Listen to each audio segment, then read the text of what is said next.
நம்ம உள்ள சர்க்கிள்ல இருந்து பார்த்தோம்னா, எல்லார் மாரி விஜய் கைது செய்யப்படுவார். விஜய் சிறைக்கு போவார். விஜயிடம் கிடுக்குப்பிடி கேள்வி. விஜய் சிக்கிக் கொண்டார். அப்படின்ற செய்திக்குள்ளேயே போய் மாட்டுவோம். நம்ம அவுட்டர் பிட்ச்ல இருந்து பார்த்தோம் அப்படின்னா, முழுக்க முழுக்க 100% விஜய் தான் இந்த கரூர் ஸ்டாம்பேடுக்கு காரணம் அப்படின்னு உறுதியாயிருச்சு. தகவல் எல்லாமே வந்துருச்சு. ஆதாரம் எல்லாம் சிபிஐ திரட்டிட்டாங்க அப்படின்னா, விஜய் கைது செய்யப்பட மாட்டார்.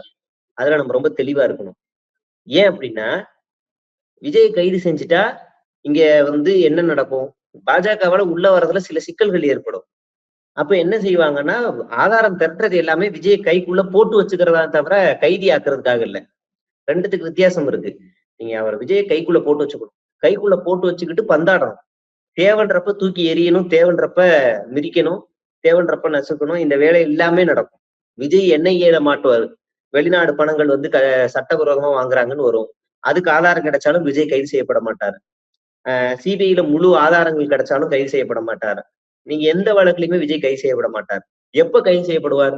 பாஜக குடுக்குற அசைன்மென்ட்ட செய்ய முடியாது. நான் உங்கள எதிர்த்து நிப்பேன் அப்படின்னு ஒரு ஸ்டேட்மெண்ட் குடுத்தாருன்னா கைது செய்யப்படுவார். உடனே ஒரு வீடுகள்ல ரைடு நடக்கும். ஆதவர்ஜுனா வீட்ல ரைடு நடக்கும். புசி ஆனந்த் வீட்ல ரைடு நடக்கும். அடுத்த 10 நாள்ல பரபரப்பா இருக்கும். அடுத்த 10 நாளுக்குள்ள விஜய் கைது செய்யப்படுவார்.